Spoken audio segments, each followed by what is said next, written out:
Episode number 121 with Andrew Brokos.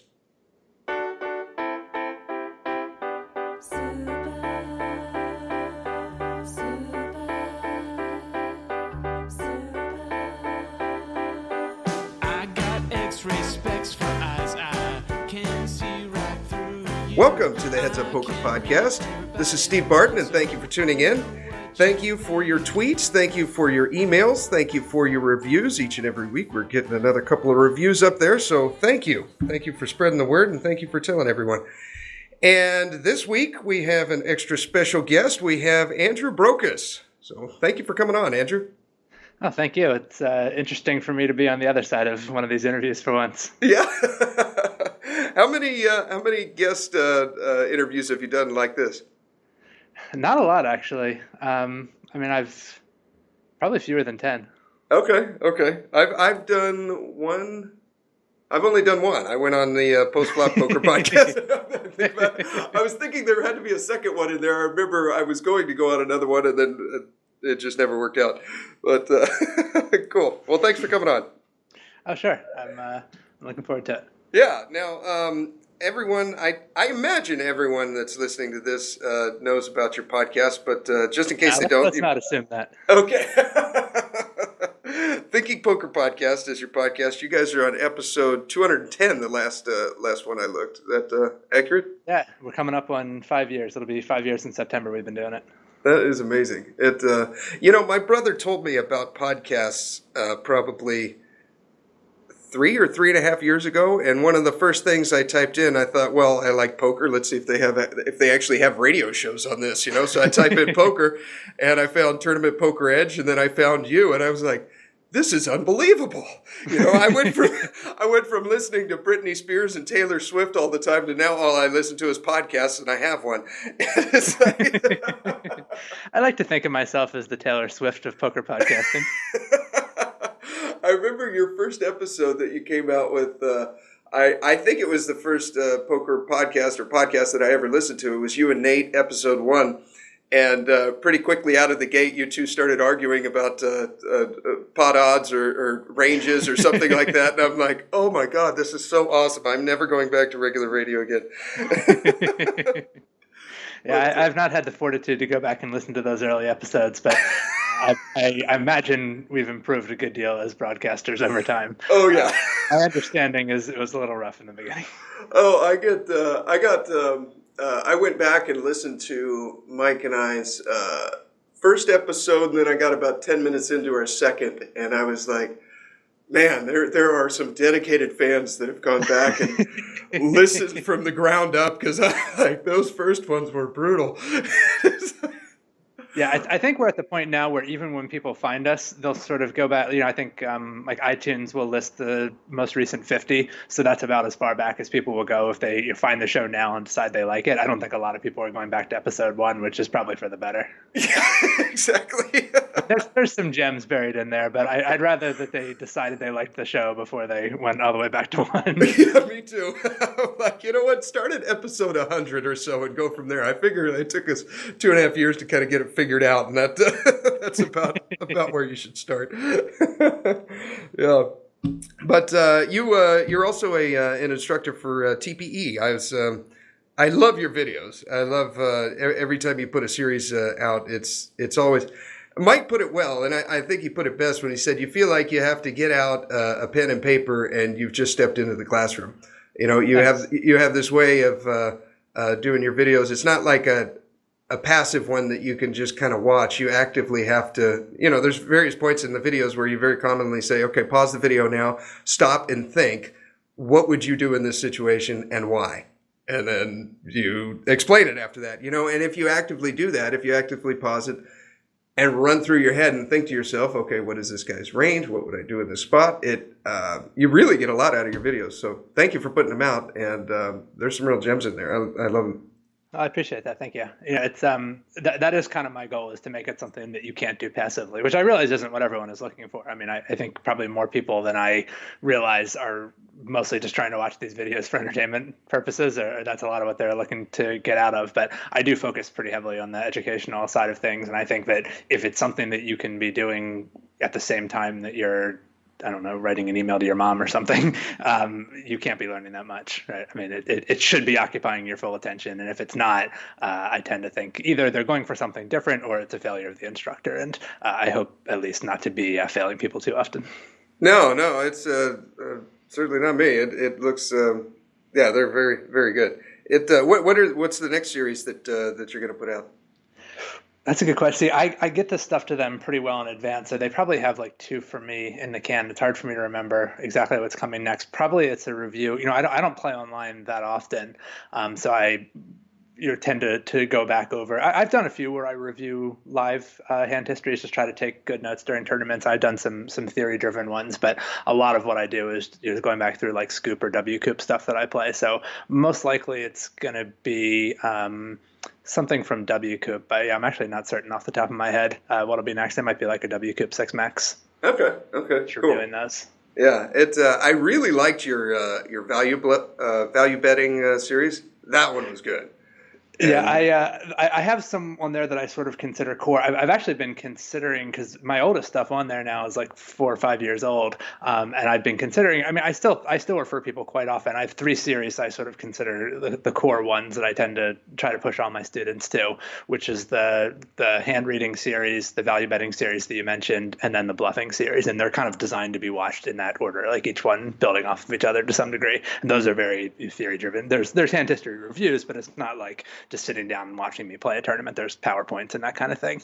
But I've been thinking about going back and doing sort of a 2.0 version of those, because I do still refer to them so often, particularly the hand reading one. And like I said, I still refer people there. I don't think there's anything in there that's like wrong per se, but there's just things that I think about a little bit differently now, or some nuance that I would want to add. So I've been toying with the idea of doing sort of a reboot of those, just because of how often I use them for my own instructional purposes. And I think they're starting to get buried on TPE now. I don't know how many new TPE members are going back and watching this.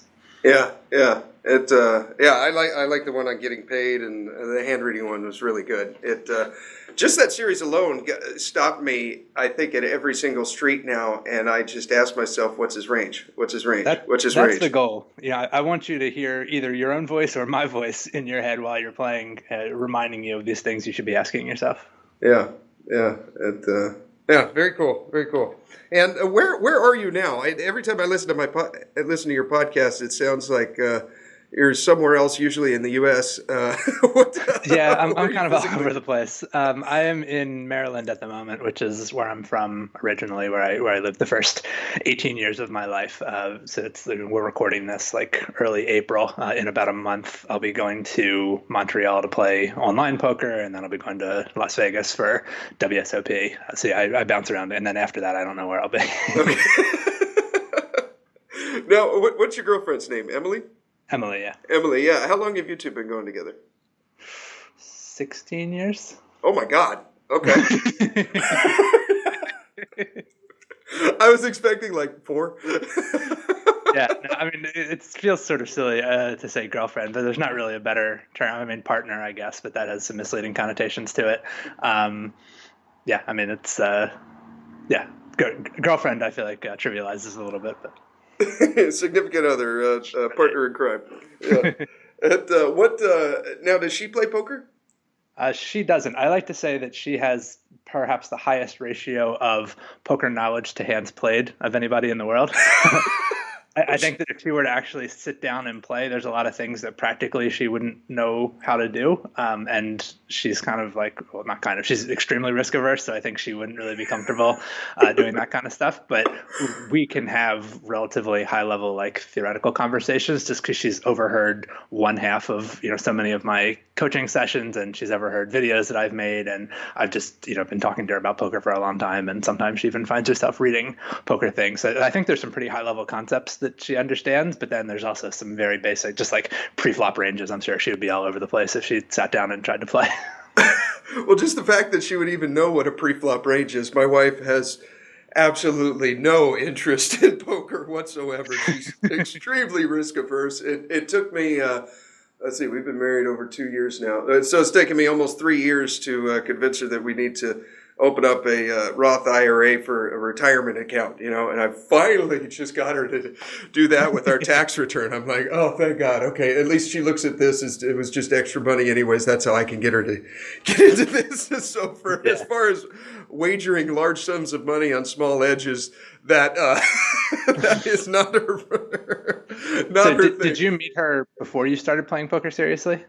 No, I've been playing,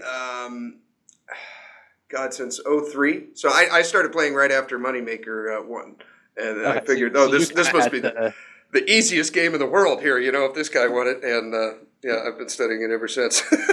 But, so like Emily and I have been together where like she was kind of along with me for the ride of getting used to, and this, like you as a poker player, you sort of have to get used to like winning and losing $100 in a day, winning and losing $500 in a day, winning and losing $1,000 in a day. There's just like these sort of steps that you have to take in terms of your own risk comfort. And she was sort of along with me for that ride. But I imagine in your case, it's kind of a difficult sell to, you're going to marry me and you're really risk averse, but I, routinely swing like yes. I guess that if you're routinely swinging, that's a different conversation with your wife, but the bankroll routinely swings. There you go. Yeah, one might get you slapped, the other one well, I guess they both might. Yeah, that was pretty tough. She's getting much better about it now, though. But, what I've done is I have a separate bank account just for poker. So, that helped a lot when I did that. Instead of keeping a track on on an Excel spreadsheet and just knowing what percentage of the main checking account is my poker bankroll, I just went to the bank and opened up a new account. And I said, okay, everything in this. I've found actually... With my poker coaching, I sometimes end up acting as a kind of informal marriage or relationship counselor because there are so many people, especially for people who aren't professional poker players but are trying to take poker seriously. If they have a financial partner, whether it's a spouse or otherwise, who doesn't really understand that, it can be difficult where, they want to treat. If you win, they want to treat that as a windfall, and if you lose, they're upset. And I've been trying to convince more and more. I think that even for recreational players, having a dedicated bankroll is pretty important. And a lot of the issues they have, not just the ones related to convincing a partner to let them play poker in a serious way, but also just related to their own risk aversion at the table or their willingness to make appropriately big calls and bluffs and that kind of thing. I think a lot of that can be fixed by having a dedicated bankroll. Yeah, I agree. It definitely works for me. It works for me. Well, I've got a question from a listener about pot odds. First, let me tell you guys about Tournament Poker Edge. You play tournaments. Join the TPE community. Learn from, talk to, and interact with the pros you hear all the time on this podcast. Like Andrew. Watch videos from Mark Aliotto, Andrew. Carlos even has one up there that he did with Andrew, and that one's even a free video. So if you click on the link in the show notes for free training video, you can watch that. Corey Wadland's series just came out. Andrew Brokos, as we talked about, he's got almost 200 videos. The ones on hand reading. Wouldn't it be nice to know what the other guy has? Bluffing, evaluating bluffs, constructing ranges, continuation bets, playing the big blind. Value betting, it's all there at Tournament Poker Edge. Go through the free videos, check them out, enter your email and have access to all the free videos, and there's a lot of them. When you join the community, you'll get access to almost 2,000 videos, and they're all about tournaments. And each week, they just roll out more. The forum is awesome because you can post a hand that you played and get feedback from the community and from the pros. Andrew regularly gives feedback. He's done it for me and many times with ads. You can message anyone on the site, and when you do join, use the codes HUP month, HUP quarter, or HUP year. Save yourself some cash. So join the club, study and learn with other people that are just like us. It will be the best thing that you've ever done for your tournament game. I guarantee it. Okay, we got a question here. Now, I got to preface this question because this is from Tracy, and she says, "Hey, Steve, I've been listening since the beginning. Really enjoy your show. I'm a bit behind. My question is from episode 111 or 112. I went back and listened, Tracy, and it's from episode 111, and the strategy section starts around 45 minutes, and I think where we talk about pot odds was around minute 54 or 55, something like that. You said you described figuring pot odds to make a call. You said most people forget to include their call in the pot when considering odds. I feel like I missed your point with the math. Okay, Andrew, so the basic pot odds was we were on the river, and I had, I don't remember what my hand was, but the pot was 2,000, villain bet 2,000, and now it's 2,000 for us to call. So the total pot is 4,000 on us. So from the villain's perspective, when he's betting 2,000 into a 2,000 pot, when he's betting pot there, from his perspective, he needs to make it work 50% of the time. And from our perspective, if he's bluffing, he would need to get a fold 50% there you go. of the time. Yeah. If he's bluffing, he'd need to get a fold 50% of the time. And from our perspective, there's 4,000 in the pot and it's 2,000 to call. We need to be good here 33% of the time. Can you explain the math there? I don't know that I did it as good of a job as I could have.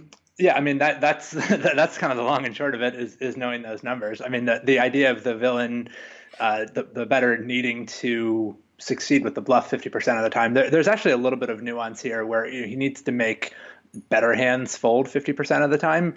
This is also a little bit more complicated if he's out of position. So we can imagine if the player is in position and he's betting a hand that will sometimes win by checking, he actually doesn't need the bet to succeed 50% of the time. He needs to succeed more than 50% of the time when he's bluffing, because we need to compare the expected value of bluffing to the expected value of checking. So even if bluffing has a positive expected value, meaning that he'll win more often than he loses, he would still, it needs to have more than just a positive expected value. It needs to be better than the expected value of checking. And the expected value of checking could be greater than zero if he could sometimes just check and win the pot.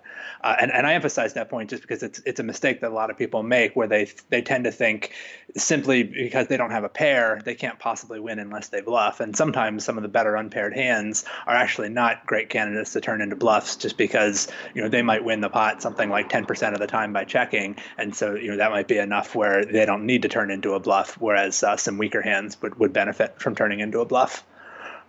So with that caveat, if you have a hand that truly will never win if you check, then the math is simply that you're risking 2,000 chips to win the 2,000 chips that are in the pot. So when you bet, if your opponent calls you, you lose 2,000 chips. If your opponent folds, you win 2,000 chips. So that's sort of the 50-50 there. If he calls more often than 50%, then you're going to have a losing proposition because you lose 2,000 more often than you win 2,000. And if he folds more than 50% of the time, then you win 2,000 more often than you lose 2,000. Did that make sense in terms of in particular that bit about when a bluff might have to succeed more than 50% of the time? Yeah, it did. Okay.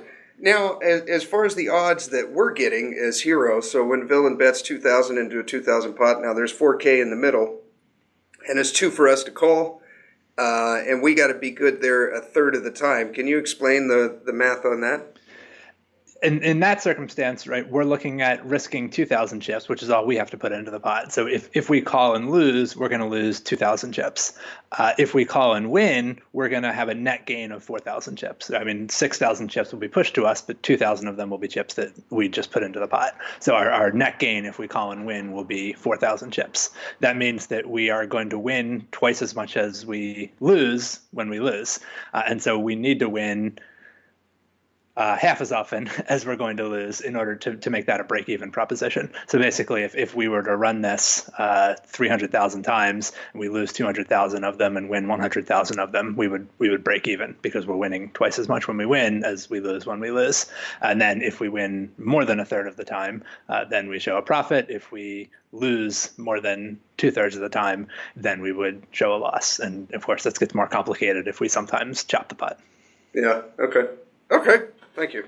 Tracy, I hope that answers your question. I tried to explain that in episode 111, but I think it was much more eloquent the way you put it, Andrew. So thank you.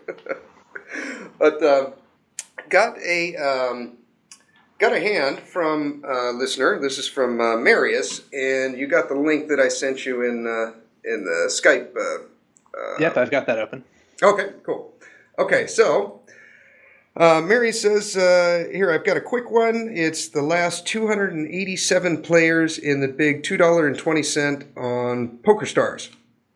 Okay, so he's got 49 hands on the villain, and the villain's numbers are, he's a 20/12, so 20% of the time he voluntarily puts money into the pot.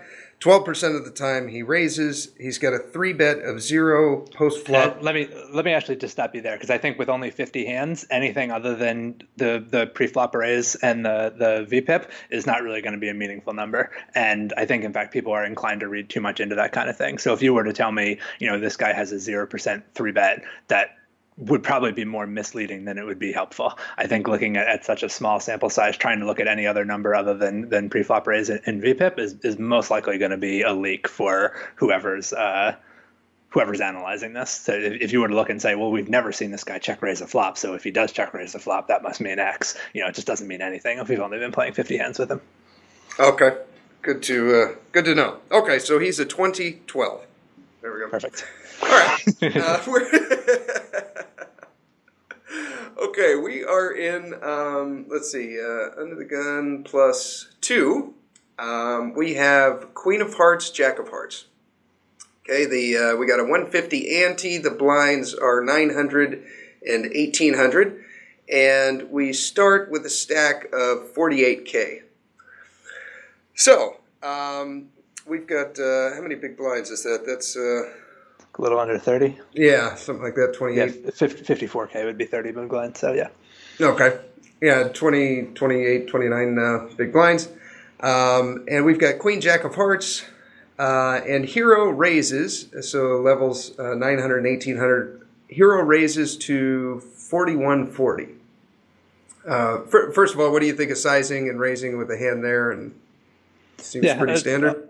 Yeah, that all seems good. I'm kind of looking at the stack sizes behind us as well. There's really only one player who has what we might call a shove stack, a kind of 10 to 20 big blind stack that might shove on us, and that player has about 19K. So I think we're just going to reluctantly call a shove if that player shoves. But that's something worth looking at is, who's behind us who might go all in, and are we going to end up are we going to have a clear decision if we face an all-in, in which case it's generally okay to open, or are we going to have a very close decision, which tends to mean that we may not want to open a hand like that one.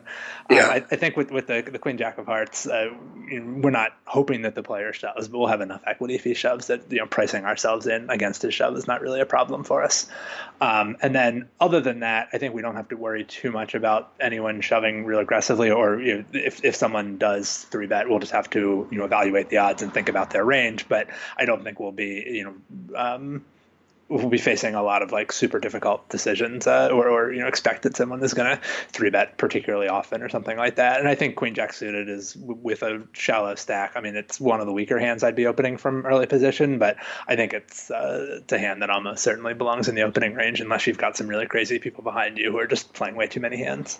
Okay. Yeah, I feel like this is really close to the to cutting it off. I feel like Queen 9 suited here, I'd easily fold. Queen 10 suited, I think I'd probably even lean towards a fold there. But this one feels certainly like an open. But those things, that's a pretty big jump from Queen 9 suited to Queen Jack suited, I would say, in terms of the equity that the hand is going to have, especially in this kind of situation where you're heads up against a big blind, but also in a situation where somebody flats you, or if you face a small 3-bet or something like that. Queen Jack suited really is a significantly better hand than Queen 9 suited. Okay. All right. So Hero raises to 4140. It goes a little bit more than 2x, and it folds around to the big blind, and the big blind completes. So again, the big blind, let's see, we start the hand with 48K, big blind starts the hand with 44, so we just have him covered, and he throws in a call. So what do you think the big blind's range is here? A guy that we have 50 hands on, and he's a 20/12. I think it's more helpful probably to look at the hands that he's unlikely to have. there's really quite a lot he should be calling with from the big blind, considering the price. I mean, I haven't done the math myself, but I'm guessing he's getting somewhere in the neighborhood of 4-1 on a call pre-flop. Now, he is going to have the significant disadvantage of being out of position against an early position raiser, but nonetheless, there's quite a lot that he could justifiably call with from the big blind. I'm not folding I am folding less than half of the deck in his shoes for sure. Yeah.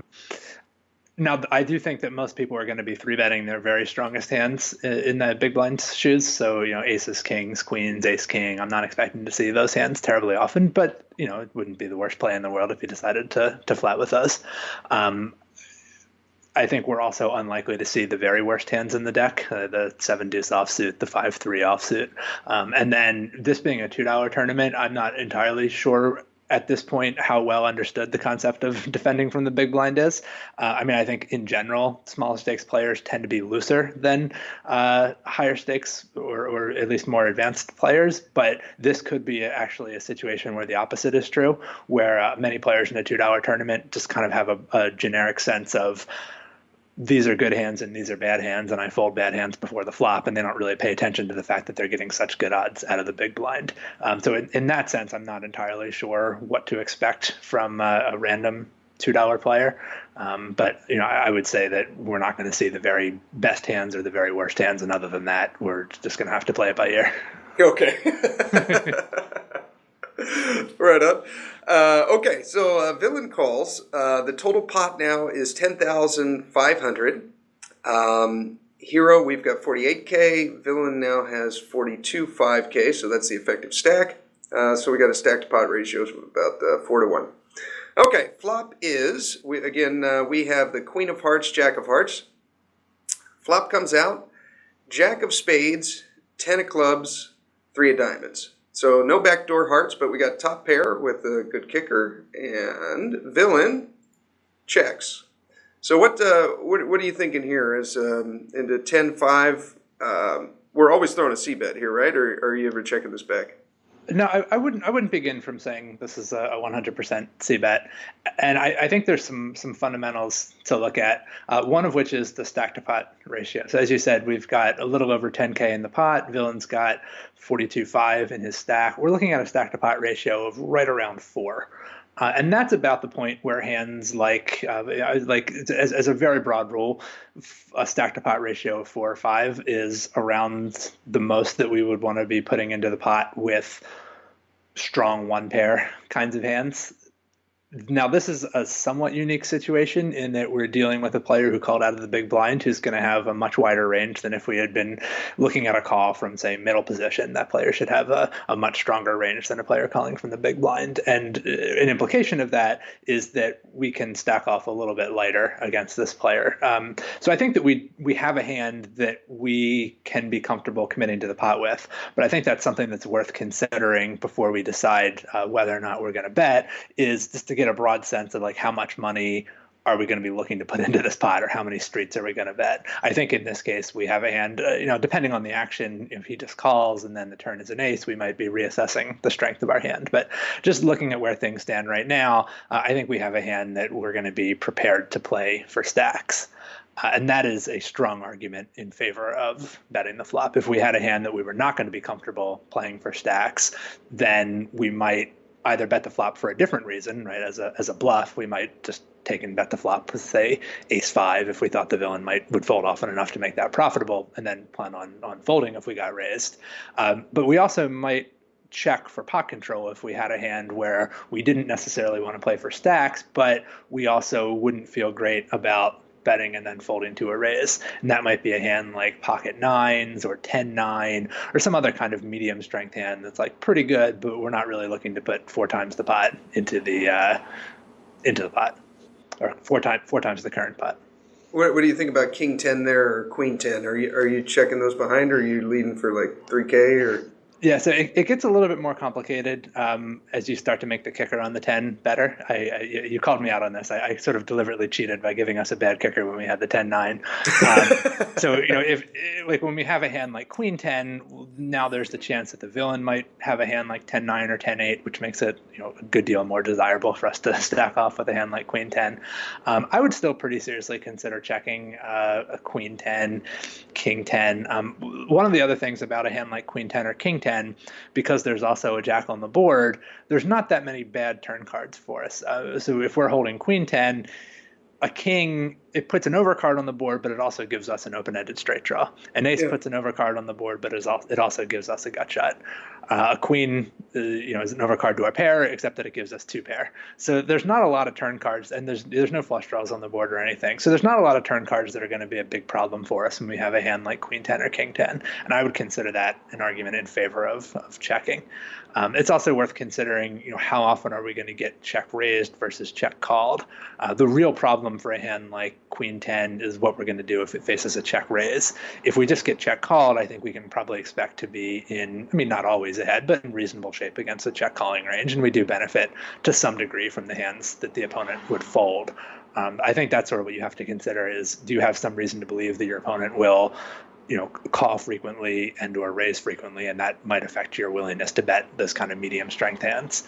In this case, I would expect that we're not going to face a raise that often, given that we're an early position raiser. There's a lot of gut shots on the board, but other than that, I guess the King Queen is a draw. 9-8 is a much weaker draw. There's no flush draws on the board. The villain doesn't have a lot of really nutty hands. We're expecting the villain probably doesn't have aces, kings, or queens. A decent chance the villain doesn't even have jacks or tens. So in terms of like really nutty hands, the villain could flop. It would be top two pair, a set of threes, maybe jack 3 suited or 10-3 suited, depending on just how wide he's calling from the big blind. But I definitely wouldn't expect every player in the field to be calling with those, and there's only two combinations of each of those anyway. So there's not a lot of really strong hands the opponent could have here, which makes me think that we're going to face a check call a lot more often than a check raise, and so it's a little bit safer to bet these kinds of medium strength hands that are going to be in fine shape against the calling range, but don't really want to face a raise. And even Queen Jack, the hand that we have, I think can sort of fall into that category. It's not one of the stronger jacks that we're going to have. Given that we're an early position raiser, I probably wouldn't be opening Jack 9 suited in this situation, which means Ace Jack and King Jack, of course, are stronger hands than Queen Jack. And given that there's a 10 on the flop, Jack 10 would also be a stronger hand than Queen Jack. So this is actually the worst jack that I could have, which I think is a little bit of a case for checking it. But why do you say that? Why would you say it would be more of a case for checking it, just because you're at the bottom of your range, or? Well, it's not exactly at the bottom of my range. I could have certainly weaker hands than this as an early position raiser, more because if I'm ever going to check a jack, the one I'd be most inclined to check would be the weaker kicker. Okay. The stronger the kicker is, the more incentive I'm going to have to put money in on the flop. Essentially, what's going to happen when I check the Queen Jack, I'm going to be hoping for a check on almost regardless of what the next card is.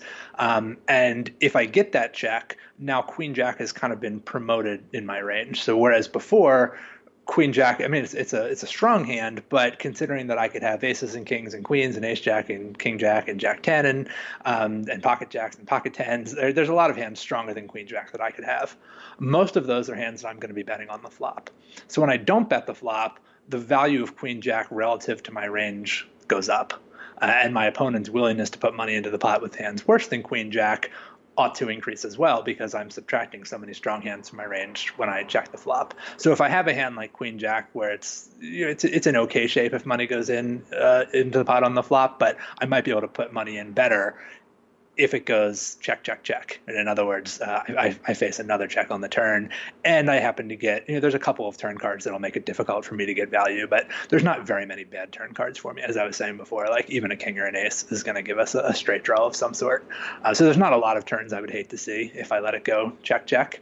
The other thing that could happen if I check is that I might face a bet on the turn. And I think that my hand is going to be a well above average bluff catcher if I face a bet on the turn. There's even a chance my opponent might be betting worse hands for value. Like ace 10 or something like that, right? Exactly, yeah. Just thinking that once the flop goes check, check, and he'll be right. If the turn is like a 4 and he has ace 10, I think that is a hand that he can value bet.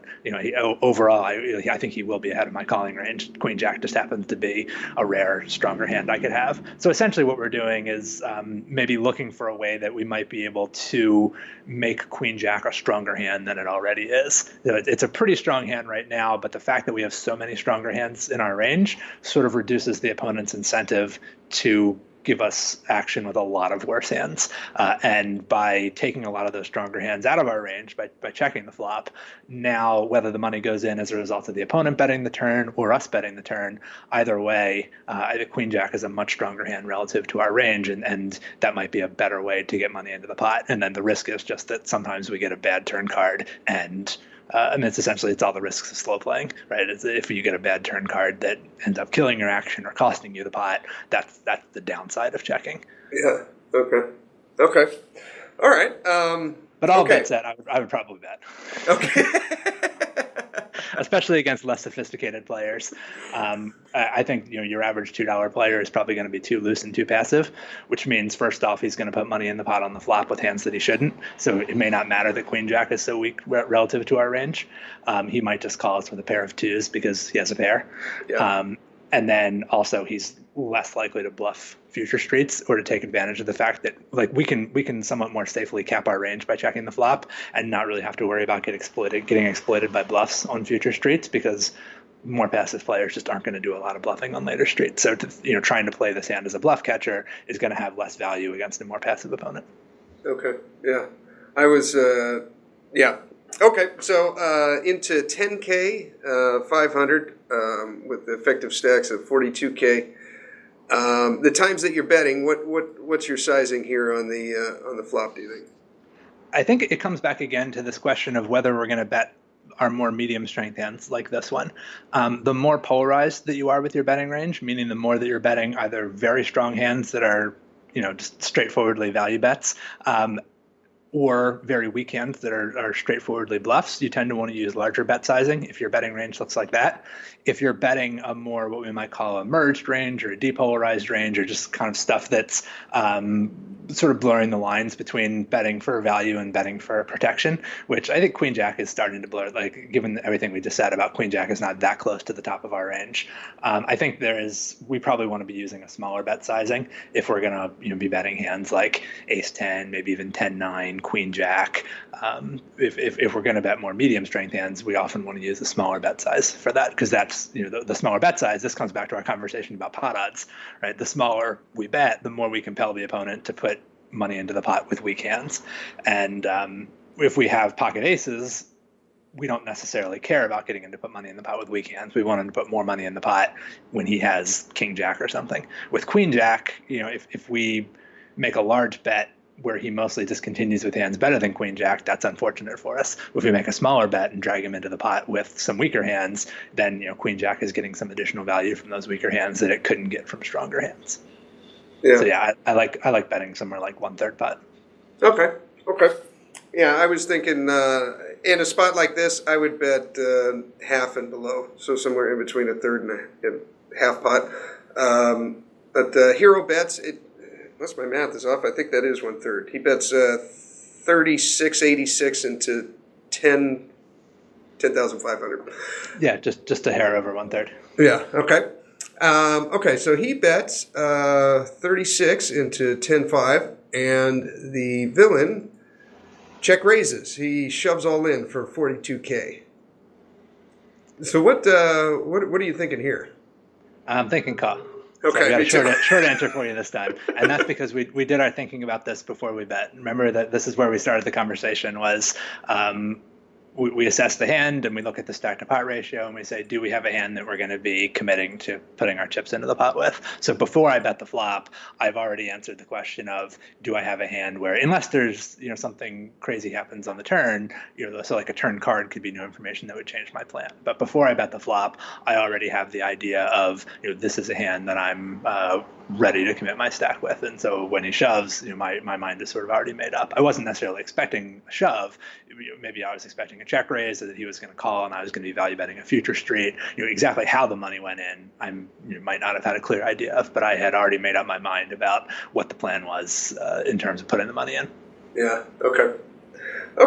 Yeah. Well, that's what we do, and the villain shoves all in. We snap call. Well, I don't know if Mary snap called or not, but Steve and Andrew did. And he turns over king queen and spikes an ace on the turn, getting his straight. So we lose there, but you got your money in good. Looks like you played this one well, and hopefully you did it for the reasons described. So thanks for writing in, Marius. And that's a good example of why we don't want to fold to the all-in, is even though we're not a huge favorite against king queen, and it has a fair number of outs against us, but our equity is far too good to fold when there's already so much money in the pot. Yeah, right on. Okay, I got one more. This is a hand that I played on ACR last night on America's Card Room. But first, I'm going to tell you about Elliot Roe. Yes, I will not play a hand of poker unless I listen to that man's voice first. Meditation tapes just before you play. Get in the right mindset so that you can focus on poker. Listen to an MP3 before you play. You can put it on your phone, your computer, your tablet. He has MP3s for everything. Live cash, online MTTs, confidence booster. Maybe you're not playing as much as you know you should. Try his simple volume system. You can try it for free. There's no obligation. Listen to his 7-minute Tilt-Buster. You put it right on your phone and you listen to it. This is free from me to you. You have to have a warm-up routine for everything. Professional athletes do it before a game. Make your warm-up routine before you play poker. You need a little 10-minute routine before you start to wager large sums of money for small edges. Okay, this is the next step in poker, The Mindset Advantage by Elliot Roe. Use the code HUPOKER, score yourself a little discount. You'll find the link in the show notes, HUPOKER, or go to headsuppoker.poker and click through the links there. Okay, all right. Now, this hand I played, this was in a $33 15K guaranteed 8 max, which the 8 max doesn't really matter here because there's 7 players at the table. Okay, so we have pocket tens in the small blind. We've got 17 big blinds to start the hand. And the blind levels are 150, 300. So we've got about 5K in our stack, 17 bigs in the small blind with pocket tens. So action goes under the gun +1, min raises to 600. This guy, after 76 hands, he's a 22-16, 8% 3-bet.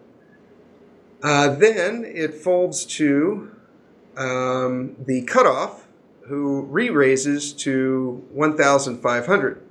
He's, after 45 hands, he's a 24-12.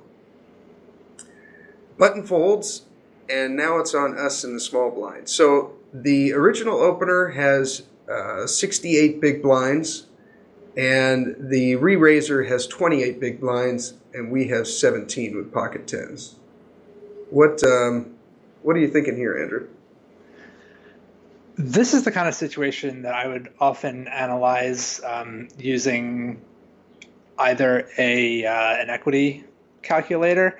Ideally, if you have access to Card Runner's EV, you can also factor in things like fold equity and get a sense. I also think Hold'em Resources Calculator is kind of a useful tool for this. If you're not sure how to range the cutoff, it can kind of give you a sense of like an unexploitable shoving range here. In other words, if you don't really know what to expect from these players' ranges, it can give you a sense of what you can shove such that you won't be getting into too much trouble. So my instinct is that pocket tens would probably be part of an unexploitable shoving range. which means that the next question is, do we have some reason to think that we might want to deviate from an unexploitable shoving range?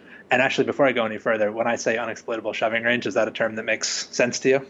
No, could you describe that? What do you mean? So the idea is, suppose that, which is roughly the situation we're in here, we have no idea what these players' ranges are. Right? If we knew exactly what their ranges are, this would just be a math question. Yeah. Like we could, there would be no real variables except for maybe how often we get called by the players in the blinds or something, which is not going to be a huge impact on our EV. So if we knew their ranges, then we could just do a math problem. The question is, not knowing their ranges, we have to figure out, should we go all in or not? And if we only go all in with aces, then we are often giving up our equity share in the pot. But if we shove overly wide, then we reward these players if they happen to have very tight hand ranges. So the question is, what kinds of hands could, like, A, what could their calling strategies look like when they're facing a shove, and B, what could their, raising and three betting strategies reasonably be in this situation? They don't know that someone is sitting behind them with pocket tens, but there's the chance. So when under the gun opens, he has to keep in mind there's a possibility that he gets three bet, there's a possibility that someone behind him has tens, and when the cutoff three bets, he has to consider the under the gun might have strong hands. The players might wake up with strong hands as well. And Hold'em Resources Calculator can essentially say, if everyone is playing perfectly, there's some weaknesses to how Hold'em Resources Calculator does this, but in theory, the question it answers is, if everyone sort of plays perfectly and assumes that their opponents will also play perfectly, what kinds of ranges should people have in these situations? And it will give you a shoving range such that if your shoving range ends up being exploitable, like or not exploitable, but if it turns out, for instance, that cutoff just always has kings or aces here, well, shoving tens into him turns out to be a mistake, but cutoff is making some other mistake in order to get to this point in the hand. Like, he's not three betting as much as he could be against the under the gun player. Yeah. So he's in this case he's giving up equity to someone who's not you, or you're sort of benefiting from his mistake in other ways. Like, sometimes you have other hands that are able to shove because cutoff didn't three bet when he could have. So cutoff may be making some other mistake that would turn your jamming tens into a mistake. But if we assume that the cutoff is playing well, or that we don't at least know what mistakes he's making, then it can give us an idea of what a shoving range ought to look like in this situation. Okay. That's so. My gut is to say that tens would probably belong in that shoving range. And again, you could get an answer to that question using Hold'em Resources Calculator, which I think is a really good tool for tournament players in general. Then the real question is, do we have reason to believe that either under the gun or the cutoff are going to have such strong ranges, probably stronger ranges than they should, such that jamming tens would be a mistake? I think the under the gun player, especially with him having a relatively large stack and a lot of players not being as positionally aware as they should be, especially in smaller stakes games. Of course, there's a real chance that he has a hand like pocket aces, but I doubt his range is tighter than it should be. If anything, it's probably wider than it should be, which is good news for us. It means we're going to run into hands better than tens less often than we should. Yeah. However, cutoff worries me, and I imagine this is what worried you as well, with the size of the three bet in particular. So first, that he's three betting it under the gun open, and second, that he's choosing a very small sizing for it. Small sizing in some circumstances can actually indicate weakness, and it sort of should indicate weakness in theory. He's putting less money in the pot, so it ought to mean that he has a weaker hand. But given that he's quite shallow to begin with, it's not really going to be a problem for him to use a small sizing like this when he has aces.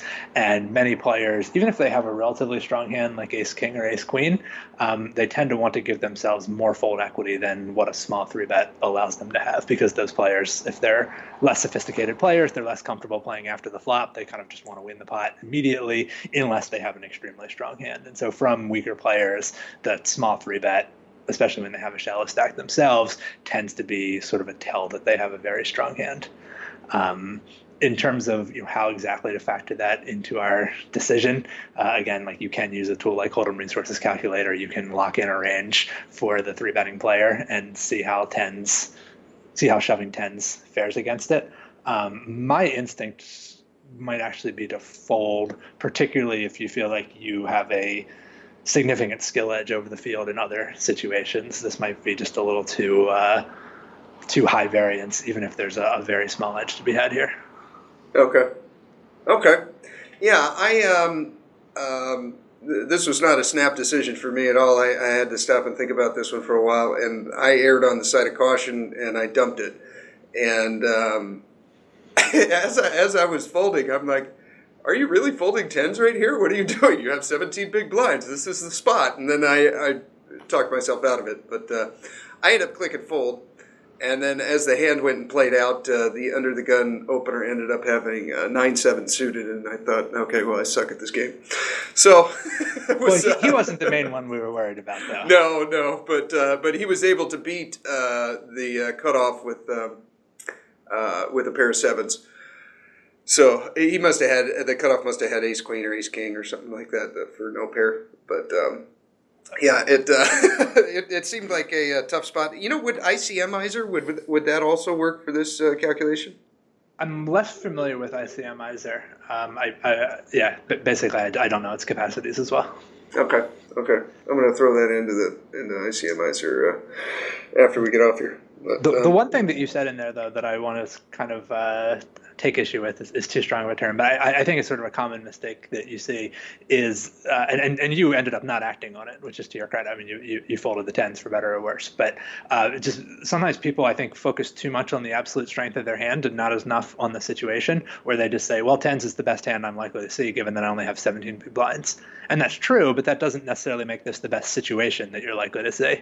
So, tens is a strong hand in a lot of situations. Facing an under the gun raise and a 3-bet, I might rather be just open jamming, whatever my open jamming range from the cutoff is going to look like, or, you're going to get other opportunities, and they might actually be higher expected value opportunities, even if the hand ends up being weaker. So like open jamming ace 4 suited from the cutoff might be a more profitable thing to do than jamming pocket tens into an under the gun raise and a 3-bet. Even though the hand is weaker, overall the situation can end up being more plus EV for you.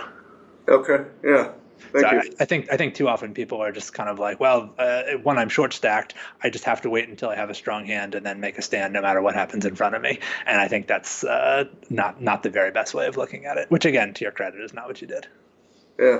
Thank you. Yeah, it was an interesting spot and one I wasn't sure what the hell to do. No, I actually kind of went, as you were relating the hand, you said I had 17 big blinds, I had pocket tens. My first thought was like, well, what is there to discuss here, really? But, what's the problem? But yeah, I ended up finding a fold, for better or worse. Right on. Cool. Well, thank you for coming on, Andrew. My pleasure. Yeah, this was a lot of fun, and you guys can check out Andrew's podcast. It's Thinking Poker Podcast. You can get it on iTunes, Stitcher. It's on all of them. Get your free 7-minute Tilt-Buster. Go to headsuppoker.poker. For all the MP3s of Elliot Roe, use the code HUPoker. Check out all the free training videos at Tournament Poker Edge. Sign up and use the coupon codes HUP month, HUP quarter, and HUP year. Bookmark us on Amazon. Follow Andrew on Twitter at Thinking Poker. And you can get a hold of him at thinkingpoker.net. Thank you for tuning in. And here is your weekly motivational speech. You can write everything down if you want to. Be brave enough to write every one of your goals down. But I'm going to tell you something. Life's going to hit you in your mouth, and you got to do me a huge favor. Your why has to be greater than that knockdown. And I love it. Buster Douglas got knocked out. Nobody ever got knocked out by Mike Tyson and ever got back up. It was almost a 10 count. He was stumbling. They were 4, 3, 2, 1, and ding, ding, ding, saved by the bell. And he goes to his corner. The whole world is like, yep, that's it. Once he comes back out, that's it. Mike's gonna just hammer him. And exactly that. Mike Tyson came out like, I got him. I got this kid up against the rope. Listen to me, many of you right now, life's got you up against the rope. You can't give up. You can't give in. Listen to me, if it was easy, everybody would do it. And if life's got you backed up, I need you to do what Buster Douglas did. Buster Douglas started fighting back. And the world was shocked. Goliath has been knocked down. What happened? And they went to Buster Douglas and they asked Buster Douglas simply like, what happened? And Buster Douglas said, listen to me, it's real simple. Before my mother died, she told the whole world that I was going to beat Mike Tyson. And 2 days before the fight, my mother died. Buster Douglas had a decision to make. When his mother died, he could die with his mother, or he made a decision, I can wake up and I can live for mom. And he knocked Mike Tyson out simply because his why was greater than that punch. His why was greater than defeat. His why was greater than his trial and his tribulation. And I'm telling you, if you don't know what your why is and your why isn't strong, you're going to get knocked out every single day.